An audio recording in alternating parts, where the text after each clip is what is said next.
C'est l'heure du journal. Le régime de Macky Sall sous la ligne de tir des réumistes de Ziguinchor. Pour ces derniers, le gouvernement actuel n'a pas la capacité de prendre en charge les préoccupations des Sénégalais. La mobilisation s'intensifie autour du destin des enfants à Bignona.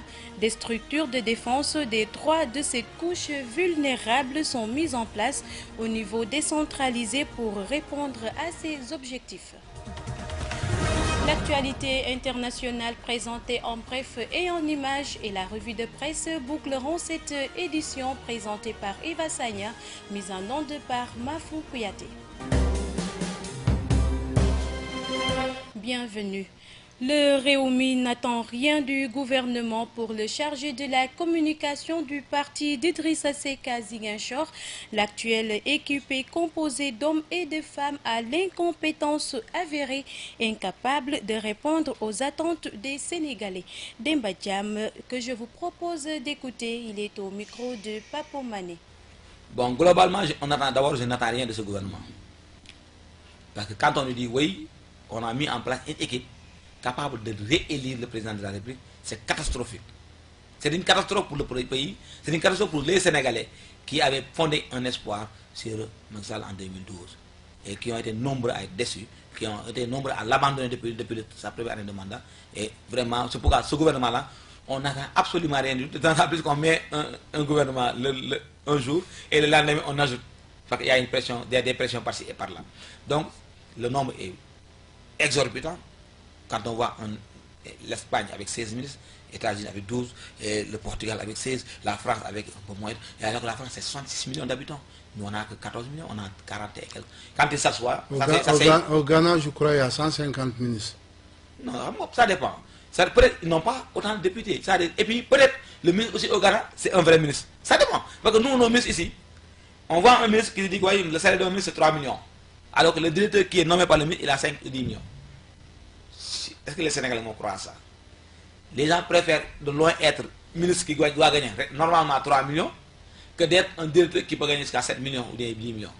Donc ça veut dire que les ministres ici, ils ne sont pas là pour travailler, mais ils sont là pour s'enrichir et enrichir leurs proches. C'est pourquoi moi, comme c'est une affaire de ce régime-là incompétent, nul, et qui n'apportera absolument aucune révolution au Sénégal, donc je n'ai pas l'habitude de me prononcer là-dessus. C'était Demba Thiam, chargé de la communication du parti Réumi. Il était au micro de Papo Mané. Je le disais tantôt, le souci de mieux prendre en charge les questions liées à l'enfant a conduit à la mise en place des comités départementaux de la protection de l'enfant. Un an après l'installation de cette structure dans le département de Bignona, une mise en place de ces structures se prolonge également dans les arrondissements jusqu'au quartier, nous dit Lamine Badian. Cette année, le partenaire de l'UNICEF a souhaité que les cadres soient démultipliés au niveau des arrondissements. Cette année, le partenaire de l'UNICEF a souhaité que les cadres soient démultipliés au niveau des arrondissements, au niveau des communes, au niveau des villages et quartiers. Et c'est l'occasion de mettre en place ces comités au niveau local, appelés comités de suivi des activités de protection de l'enfance. Les sous-préfets démultiplieront les cadres au niveau des arrondissements en mettant en place, en rapport avec les maires, les comités communaux et les comités villageois et des quartiers. Par la même occasion, le partenaire a voulu accompagner les collectivités locales en leur dotant de registres d'actes de naissance, de cahiers de village, au niveau des structures de santé, des carnets points état civil, pour faciliter l'enregistrement à l'état civil des nouveau-nés. Ce qui est très important parce que l'année dernière, le même exercice a été fait et nous avons mesuré un impact positif au niveau de ces collectivités locales. Parce que souvent, il était posé des questions d'intrants pour prendre en charge les cas qui se présentaient. Mais la nouveauté cette année, c'est qu'en plus de ces cadres installés et mis en place au niveau des politiques locales, le partenaire a souhaité mettre un cadre appelé comité d'alerte et de veille qui nous permettra de recueillir tous les cas qui seront présentés au niveau du département.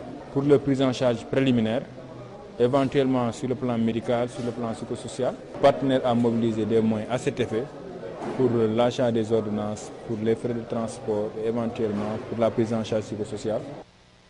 Allons à présent à la découverte des îles Caronne. La pirogue est aujourd'hui le seul moyen de transport des habitants des îles Caronne, obligés de débourser 1500 francs pour rallier la capitale du Sud. Un voyage qui dure 4 heures de pirogue avec plusieurs escales tout au long de la côte. Mohamedou Salif Ndiaye a fait la navette. Ils sont une centaine de personnes à emprunter régulièrement une pirogue de l'île Nyomoun à destination de Ziguinchor. Le trajet, long de 50 km, dure 3 à 4 heures en fonction de la marée. Les passagers habitués à effectuer ce trajet approuvent les conditions du voyage. Nous n'avons que les pirogues. Hein. C'est comme en ville sur la terre ferme, ils n'ont que les voitures. Les gens empruntent les pirogues pour pouvoir rejoindre la ville. En termes de sécurité, bon, voilà, nous avons de grandes pirogues. Souvent, chaque passager porte un gilet de sauvetage. Nous sommes des habitués à la mer, hein. Donc sans sauvetage, non, mais avec le sauvetage, vraiment, nous sommes tranquilles. Ça dépend de la marée parce que quelquefois, quand on foule, on est contre la marée, on dure plus. Mais quand on est avec la marée, on va plus vite. La pirogue effectue une escale à la pointe Saint-Georges pour un contrôle de sécurité par la marine nationale. Le capitaine de la pirogue nous parle du voyage. On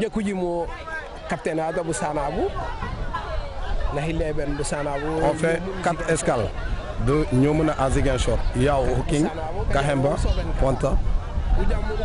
Il y a 2 Kahemba et Point Saint-Georges. Donc aussi, les gilets. Notre problème, c'est ça, les gilets. Donc on avait un problème aussi du Kotaïou. Les vagues, c'est ça. Donc la durée, ça dépend de la marée. Donc des fois on fait 4 heures de temps ou bien 3 heures de temps. Ça dépend de la marée. Si on est avec la marée, on roule à peu près 3 heures et demie. Si on est contre la marée, on roule à peu près 4 heures et demie comme ça. Parce que ça dépend du courant. Les vagues. La pirogue étant le seul moyen de transport des insulaires, ils déboursent la somme de 1500 francs CFA pour rallier Ziguinchor afin de vaquer à leurs préoccupations. Parlons éducation. Dans cette édition, la mairie de Niassia accompagne les premiers pas de l'année scolaire. Des intrants d'une valeur de 6 millions de francs CFA ont été remis aux établissements pour booster les performances scolaires dans cette localité du département de Ziguinchor. Le compagnonnage entre la mairie de Niassia et l'école est plus que fécond. Cette année encore, les autorités municipales ont mis la main à la poche pour soutenir le système éducatif dans cette localité du département de Ziguinchor. Ainsi, 6 millions de nos francs ont été mobilisés pour doter les établissements scolaires d'intrants. Effectivement, il faut dire que nous avons 11 écoles élémentaires, nous avons une case des tout-petits et 6 garderies communautaires. En plus de cela, nous avons 2 classes préparatoires. Donc toutes ces structures ont besoin de fournitures, donc on a de bons effectifs. Donc ce que nous faisons même ne peut pas couvrir toute l'année scolaire. Mais nous faisons qu'un geste pour que les parents puissent compléter après les fournitures pour terminer cette année scolaire. L'année passée, vous l'avez dit, on était à 5 millions. Cette année, on a été à 6 millions. Donc même malgré les 6 millions-là, on ne pourra pas couvrir tous les 9 mois de l'école. Ce soutien permanent à l'école permet de booster les performances scolaires dans le Niassia, à en croire le maire Mamadou Diallo. L'année passée, on a démarré à temps. Ils ont eu le quantum horaire nécessaire et on est classé premier au niveau de l'inspection. et ce qui nous a permis d'avoir un taux de 95,78% de réussite au CFO. Donc c'est d'excellents résultats et cela a été couronné par la journée de l'excellence qu'on avait organisée en fin d'année scolaire pour remercier, féliciter les premiers de chaque classe au niveau de la commune de Niassia. Désormais, l'école ne sera pas orpheline dans la commune de Niassia. Au contraire, elle peut compter sur le soutien indéfectible des autorités municipales déterminées à cultiver l'excellence dans leur zone. À présent à l'actualité internationale qui nous mène d'abord au Libéria où la toile s'enflamme sur le nom du candidat à la présidentielle libérienne est en tête des tendances. Puis en Espagne où le dialogue est toujours impossible entre Madrid et Barcelone. Et enfin en Californie où le bilan des violents incendies s'est alourdi à au moins 23 morts. Au Libéria, la toile s'enflamme sur Twitter. Le nom du candidat à la présidentielle libérienne est en tête des tendances. George Weah, nouveau président élu du Libéria, est l'information qui revient en boucle. Pourtant, au Libéria, la commission électorale poursuit le dépouillement des résultats tant attendus. En Espagne, dans les rues de Barcelone, l'ultimatum du gouvernement espagnol divise. Pour beaucoup, la suspension de la déclaration d'indépendance était une main tendue de la part de Puigdemont à Mariano Rajoy. Sa position légaliste fait désormais craindre un regain de tension. Un dialogue pourtant toujours impossible entre Madrid et Barcelone. Mariano Rajoy agite encore la menace d'une suspension de l'autonomie, une démarche soutenue par le Parti socialiste de sa branche catalane du PSC. En Californie, les incendies qui font rage dans la région vivicole du Nord ont fait au moins 23 morts en 4 jours. Ce jeudi, les pompiers peinaient toujours à contenir les feux considérés comme les plus meurtriers de l'histoire de l'État.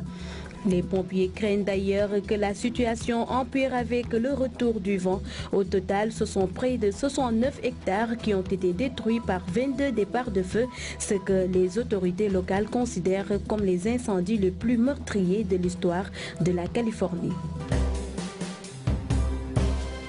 Amis auditeurs, c'est la fin de cette édition. Merci à toute l'équipe technique et rédactionnelle de GMS FM, GMS.sn également. Nous vous retrouvons demain, même heure, même fréquence. Et d'ici là, portez-vous bien et restez avec nous car tout se passe ici. Au revoir.